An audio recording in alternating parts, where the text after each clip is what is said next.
Hi hello friends, എല്ലാ കൂട്ടുകാർക്കും പുതിയൊരു റിവ്യൂയിലേക്ക് സ്വാഗതം. അപ്പോൾ നാളെ നടക്കാൻ പോകുന്ന എപ്പിസോഡിൻ്റെ റിവ്യൂ ആയിട്ട് പറയണത്, അങ്ങനെ അശ്വിൻ വളരെ ദേഷ്യത്തോടു കൂടി തന്നെ റൂമിലേക്ക് പോണ സമയത്താണ് അഞ്ജലി വിളിക്കുന്നത്. നീ ആ വള കൊടുത്തില്ലേ എന്ന് ചോദിക്കുകയാണ്. ഓ, ഞാൻ മറന്നുപോയി എന്ന് പറയുമ്പോഴേക്കും, ശരി, ആ വള ശ്രുതിക്ക് കൊടുക്ക്, എത്രയും പെട്ടെന്ന് അണിഞ്ഞൊരുങ്ങിയിട്ട് വരാൻ പറ, പൂജയ്ക്കുള്ള സമയമായി എന്ന് അഞ്ജലി പറയാണ്. ശരി ചേച്ചി എന്ന് പറഞ്ഞിട്ട് അശ്വിൻ മുകളിലേക്ക് പോകുന്നുണ്ട്. ശ്രുതിയാണെന്നുണ്ടെങ്കിൽ പുതിയ സാരി എടുക്കുന്ന തിരക്കിലാട്ടോ. അപ്പോൾ ബ്ലൗസൊക്കെ ഓൾറെഡി തയ്ച്ച് വെച്ചതായിരിക്കും. അപ്പോൾ ആ ബ്ലൗസ്, അതായത് ശ്രുതിയുടെ അളവിൽ അഞ്ജലി ആണ് അത് തയ്പ്പിക്കാൻ കൊടുത്തത്. അപ്പോൾ അത് ഭയങ്കര ടൈറ്റാണ്. അതുകൊണ്ട് തന്നെ ശ്രുതിയുടെ ബ്ലൗസ് ഒന്ന് കീറിപ്പോവുകയാണ്. കീറിപ്പോണ ശ്രുതിയാണെങ്കിൽ ബ്ലൗസ് എന്ത് ചെയ്യണമെന്ന് അറിയില്ല.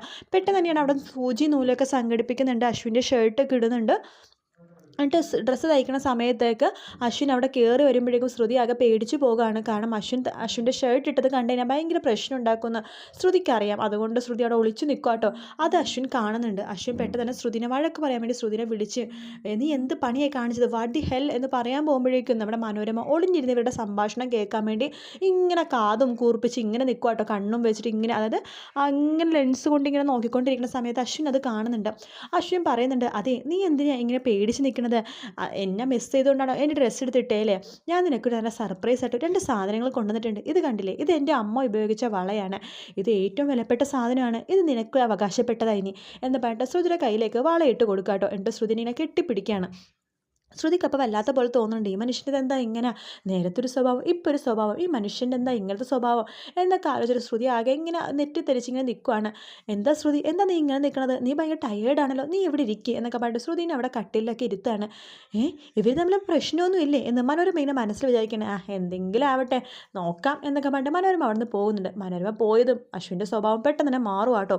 അശ്വിൻ പറഞ്ഞിട്ട്, നിനക്കൊരു ബോധമില്ലേ, നീ എന്തിനാ ആ കിടന്ന പുതപ്പും തലേണയൊക്കെ ബാൽക്കണിയിൽ തന്നെ വെച്ചത്?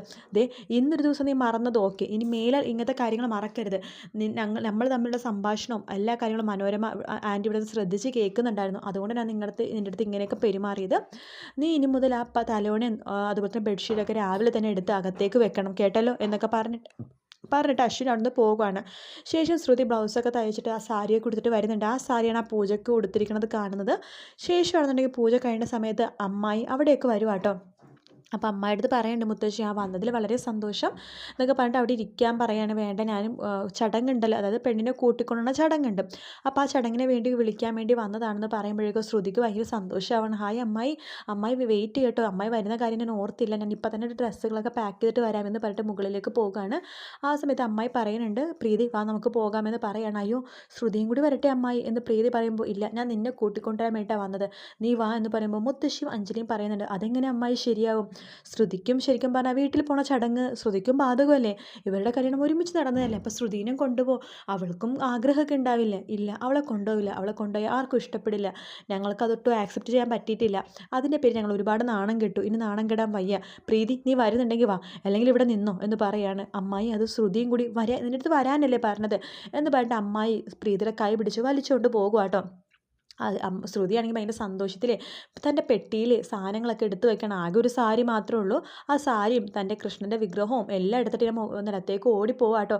ആ സമയത്ത് അവിടെ അമ്മായിനൊന്നും കാണുന്നില്ല. എല്ലാവർക്കും ശ്രുതിനെ കാണുമ്പോൾ വിഷമാവാട്ടോ. അമ്മായി എവിടെ എന്ന് ചോദിക്കുമ്പോഴേക്കും, അമ്മായി പ്രീതിനെയും കൂട്ടിക്കൊണ്ട് പോയി എന്ന് മനോരമ പറയാണ്. പോയെന്നോ? അപ്പോൾ ഞാൻ പോകണ്ടേ എന്ന് ചോദിക്കുമ്പോൾ മനോരമ പറയുന്നുണ്ട്, നിന്നെ വേണ്ടാന്ന്, പ്രീതിനെ മാത്രം കൂട്ടിക്കൊണ്ട് പോയി, നീ വെറും പുറം പോക്കാണെന്ന രീതിയിൽ അവർ സംസാരിച്ചത് എന്ന് പറയാണ്. അത് കാണുമ്പോഴേക്കും ശ്രുതിക്ക് വല്ലാത്ത വിഷമം തോന്നുന്നു. ശ്രുതി അവിടെ നിന്ന് കരയുക കേട്ടോ. കരയുമ്പോഴേക്കും അശ്വിൻ ഇതൊക്കെ കാണുന്നുണ്ട്. അശ്വിനും ഭയങ്കര ബുദ്ധിമുട്ട് തോന്നുന്നുണ്ട്. അശ്വിൻ പറയുന്നുണ്ട്, മുത്തശ്ശി, ഇത് എൻ്റെ ഭാര്യയാണ്, എൻ്റെ ഭാര്യയ്ക്കും ഈ ചടങ്ങുകളൊക്കെ ബാധകമാണ്, ഞാൻ ഒരു കാര്യം ചെയ്യാം, ശ്രുതിനെ വീട്ടിൽ കൊണ്ടുപോയി വിടാമെന്ന് പറയുമ്പോൾ മുത്തശ്ശി പറയേണ്ടത്, അത് നല്ല കാര്യമാണ് കുഞ്ഞാ, നീ എന്തായാലും ശ്രുതിനെ വീട്ടിൽ കൊണ്ടുപോയി വിടുക, അവൾക്കും വിഷമവും കാര്യങ്ങളൊക്കെ ഉണ്ടെന്ന് പറയാണ്. അങ്ങനെ ശ്രുതി ആ പെട്ടിയൊക്കെ ആയിട്ട് അശ്വിൻ്റെ കൂടെ വണ്ടിയിലേക്ക് കയറുവാണ്. അശ്വിനാണെന്നുണ്ടെങ്കിൽ പകുതി വഴി എത്തുമ്പോഴേക്കും ശ്രുതിനെ അവിടെ ഇറങ്ങാൻ പറഞ്ഞിട്ട് ഇറക്കുക കേട്ടോ. എന്നിട്ട് പറയുന്നുണ്ട്, നീ ഇവിടെ നിന്ന് ബസ് കയറി ഓട്ടോയ്ക്ക് എങ്ങനെയാണെന്ന് വെച്ചാൽ പോയിക്കും, ഞാൻ നിൻ്റെ വീട്ടിൽ വരത്തൊന്നുമില്ല, നീ ആ വീട്ടിൽ നിന്ന് ഇറങ്ങുമ്പോൾ വിളിച്ചാൽ മതി, ഞാൻ വന്ന് കൂട്ടിക്കൊണ്ട് പോയിക്കോളാം എന്ന് പറയുന്നിട്ട് അശ്വിൻ അവിടെ നിന്ന് പോകുകയാണ്. ശ്രുതി അങ്ങനെ വീട്ടിലേക്ക് എത്തുമ്പോഴേക്കും അമ്മയൊക്കെ വളരെ മോശമായിട്ടോ സംസാരിക്കുന്നത്. നീ എന്തിനാണ് ഇവിടെ വന്നത്, നീ ഇവിടെ വരേണ്ട ഒരു കാര്യമില്ല, നീ പോകാൻ നോക്കുന്നൊക്കെ പറഞ്ഞിട്ട് ശ്രുതി കൊണ്ടുവന്ന സാധനങ്ങളൊക്കെ ശ്രുതിയുടെ മുമ്പിൽ തന്നെ വലിച്ചെറിയാണ്. ശ്രുതി ആ സമയത്ത് വല്ലാത്ത വിഷമം തോന്നുന്നുണ്ട്. പക്ഷേ ശ്രുതി അശ്വിൻ തന്നെ വല്ലാതെ സ്നേഹിക്കുന്നുണ്ട് എന്ന് കാണിക്കാൻ വേണ്ടിയിട്ട് അവരുടെ മുമ്പിൽ അശ്വിനെ ഫോൺ വിളിക്കുകയാണ്. പക്ഷേ അശ്വിനെ ഫോൺ വിളിക്കണമെന്നില്ല കേട്ടോ, വെറുതെ ഫോൺ വിളിച്ചിങ്ങനെ സംസാരിക്കുന്ന പോലെ കാണിക്കുകയാണ്. അശ്വിൻ സർ, ഞാൻ ഇറങ്ങുവാണ്, സാർ ഇവിടെ വരുമോ, ഞാൻ പുറത്തിറങ്ങി നിൽക്കാം എന്നൊക്കെ പറഞ്ഞിട്ട് ഫോൺ വിളിക്കണ പോലെ അഭിനയിക്കുകയാണ് ശ്രുതി. എന്നിട്ട് പുറത്തേക്ക് കരഞ്ഞുകൊണ്ട് പോകുവാണ്. അപ്പോൾ പ്രീതിയും എല്ലാവരും വിചാരിക്കും അശ്വിൻ വന്ന് കൂട്ടിക്കൊണ്ട് പോയിട്ടായിരിക്കും ശ്രുതി പോയെന്ന്. പക്ഷേ ശ്രുതി അവിടെ നിന്ന് നേരെ പോണത് അമ്പലത്തിലേക്കാട്ടോ. അപ്പോൾ കുറച്ച് നേരം കഴിയുമ്പോഴേക്കും പ്രീതി അശ്വിനെ വിളിക്കുന്നുണ്ട്. അപ്പോൾ അശ്വിൻ ഓഫീസിലായിരിക്കും. അശ്വിൻ സർ, ഞാനാണ് പ്രീതി. പറ പ്രീതി എന്ന് അശ്വിൻ പറയുമ്പോഴേക്കും, അതെ ശ്രുതി കുഴപ്പമൊന്നുമില്ലല്ലോ അല്ലേ, അവളിവിടെ ഭയങ്കര വിഷമിച്ചിരുന്നുണ്ട്, എനിക്ക് ഭയങ്കര ബുദ്ധിമുട്ട്, നിങ്ങൾ വീട്ടിലെത്തിയല്ലോ അല്ലേ എന്ന് പ്രീതി ചോദിക്കുമ്പോഴേക്കും അശ്വിൻ പറയുന്നുണ്ട്, വീട്ടിലോ, അശ്വിൻ സാറിനെ വിളിച്ചിട്ടാണല്ലോ അവൾ ഇറങ്ങിയത്, അപ്പോൾ സാർ ഓക്കെ എന്ന് പറയണതും അവൾ പറഞ്ഞായിരുന്നല്ലോ. ശരിയാ എന്നെ അവൾ വീട്ടിലെത്തിയിട്ടുണ്ടെന്നൊക്കെ പറഞ്ഞിട്ട് അശ്വിൻ ഫോൺ വെക്കുവാണ്. സമാധാനം ആയതുകൊണ്ട് പ്രീതിയും ഫോൺ വെക്കുന്നുണ്ട്. അശ്വിനാണെങ്കിൽ ആകെ ടെൻഷൻ ആവാട്ടോ. ഈശ്വര, ശ്രുതി അപ്പോൾ എവിടെ പോയെന്ന് ആലോചിച്ചിട്ട് അശ്വിന് ടെൻഷൻ കൊണ്ട് അശ്വിൻ അപ്പം തന്നെ ഓഫീസിൽ നിന്ന് ഇറങ്ങുവാണ്. റോഡ് സൈഡിലൊക്കെ ഇങ്ങനെ അന്വേഷിക്കുന്നുണ്ട്, അവിടെ ഒന്നും കാണുന്നില്ല. അപ്പോൾ അവിടെ ഒരു കപ്പലണ്ടി കടക്കാരനുണ്ട്. അയാളോട് ചോദിക്കുന്നുണ്ട്, ഇവിടെ ഒരു ശ്രുതി എന്ന് പറഞ്ഞ പെൺകുട്ടി, ഒരു സാരി കൊടുത്ത പെൺകുട്ടി ഇങ്ങോട്ട് പോയായിരുന്നു ചോദിക്കുമ്പോൾ അയാളൊന്നും മിണ്ടാതിരിക്കുകയാണ്. അശ്വിൻ അയാളുടെ കയ്യിലേക്ക് ഒരു 500 രൂപ വെച്ച് കൊടുക്കുന്നുണ്ട്. ഇനി പറ, നിങ്ങളെങ്ങാനും കണ്ടായിരുന്നോ എന്ന് ചോദിക്കുമ്പോൾ കണ്ടിരുന്നു, അമ്പലത്തിലേക്ക് പോയെന്ന് ആ പുള്ളിക്കാരൻ പറയാണ്.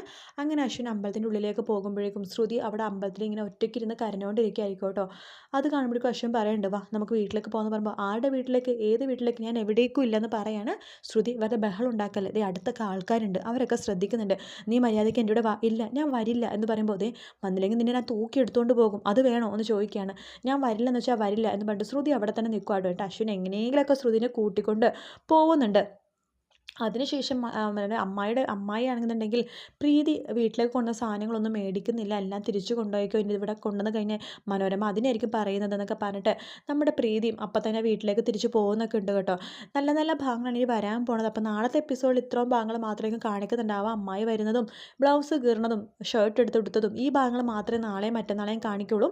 അത് കഴിഞ്ഞിട്ടുള്ള ഭാഗങ്ങൾ ഞാൻ ഇനിയിപ്പോൾ അടുത്ത എപ്പിസോഡിൻ്റെ റിവ്യൂ ആയിട്ട് പറയാം കേട്ടോ. കാരണം എന്ന് വെച്ച് കഴിഞ്ഞാൽ നാളത്തെ എപ്പിസോഡിൻ്റെ റിവ്യൂ ആണല്ലോ ഇന്ന് പറയേണ്ടത്, അതുകൊണ്ട് മാത്രമാണ് ഈ നാളത്തെ എപ്പിസോഡിൻ്റെ റിവ്യൂ പറഞ്ഞത്. ഇത് കഴിഞ്ഞിട്ടുള്ള ഇവിടെ മാരേജ് കഴിഞ്ഞിട്ടുള്ള എപ്പിസോഡിൻ്റെ റിവ്യൂസൊക്കെ ഇനി അടുത്തടുത്തായിട്ട് തന്നെ ഞാൻ പറയുന്നതായിരിക്കും. എല്ലാവരും ഒന്ന് സബ്സ്ക്രൈബ് ചെയ്ത് സപ്പോർട്ട് ചെയ്യണേ. ഈ വീഡിയോ ഇഷ്ടപ്പെടുകയാണെങ്കിൽ ലൈക്ക് ചെയ്യാനും അതുപോലെ തന്നെ കമൻറ്റ് ചെയ്യാനും മറക്കരുത്. പിന്നെ നിങ്ങൾക്ക് ഈ സീരിയലിൻ്റെ തമിഴ് വെർഷനും ഹിന്ദി വെർഷനൊക്കെ ഒത്തിരി പേര് കണ്ടിട്ടുണ്ടാവുമല്ലോ. അപ്പോൾ അതുകൊണ്ട് തന്നെ നിങ്ങൾക്ക് ഏറ്റവും കൂടുതൽ ഇഷ്ടപ്പെട്ട ഭാഗം ഏതെന്ന് താഴത്തൊന്ന് കമൻറ്റ് ചെയ്യാവോ എന്നറിയാൻ വേണ്ടിയിട്ടാണ്. എനിക്കിഷ്ടപ്പെട്ട ഭാഗം എന്ന് പറയുന്നത് നമ്മുടെ ശ്രുതി ആത്മഹത്യക്ക് ശ്രമിക്കണ ആ ഒരു ഭാഗം ഉണ്ടല്ലോ, നക്ഷത്രങ്ങളൊക്കെ അശ്വിൻ്റെ കയ്യിലേക്ക് കൊടുത്തിട്ട് ഞാൻ ആത്മഹത്യ ചെയ്യാൻ പോവാണ് എന്നൊക്കെ പറഞ്ഞിട്ട് ടെറസിൻ്റെ മുകളിൽ നിന്നിട്ട് ആത്മഹത്യ ചെയ്യാൻ പോണ ഭാഗം, എനിക്കത് ഭയങ്കര ഇഷ്ടമാണ് കേട്ടോ. അതുപോലെ തന്നെ നിങ്ങൾക്ക് ഇഷ്ടപ്പെട്ട ഭാഗം ഏതാണ് താഴത്ത് കമൻറ്റ് ചെയ്യണേ. ഒന്ന് അറിയാനായിട്ടാണ് ഒരുപോലത്തെ ഭാഗങ്ങൾ അത്ര പേർക്ക് ഇഷ്ടമാണെന്നുള്ളത്. അതുപോലെ തന്നെ ഈ വീഡിയോ ഇഷ്ടപ്പെടുകയാണെങ്കിൽ ലൈക്ക് ചെയ്യാനും കമൻറ്റ് ചെയ്യാനും അതുപോലെ തന്നെ സബ്സ്ക്രൈബ് ചെയ്യാനും, സബ്സ്ക്രൈബ് ചെയ്യുമ്പോൾ തൊട്ടടുത്തുള്ള ബെൽ ബട്ടൺ ക്ലിക്ക് ചെയ്തിട്ട് അതിൽ ഓൾ എന്ന് പറഞ്ഞ ഓപ്ഷൻ കൊടുക്കണേ. അപ്പോൾ കമൻറ്റ് ചെയ്യാൻ മറക്കരുത്. നല്ല ഏറ്റവും ബെസ്റ്റ് ഭാഗം, നിങ്ങൾക്ക് ഇഷ്ടപ്പെട്ട ഭാഗം ഏതെന്ന് കമൻറ്റ് ചെയ്യുക. അപ്പോൾ ആ ഭാഗം മറ്റുള്ളവർക്ക് അറിയില്ലെങ്കിൽ ഞാനത് റിവ്യൂ ആയിട്ട് പറയാം, അതിന് വേണ്ടിയിട്ട് കൂടിയിട്ടാട്ടോ. അപ്പോൾ ടേക്ക് കെയർ, എല്ലാവർക്കും നല്ലൊരു ദിവസം ആശംസിക്കുന്നു. Bye bye.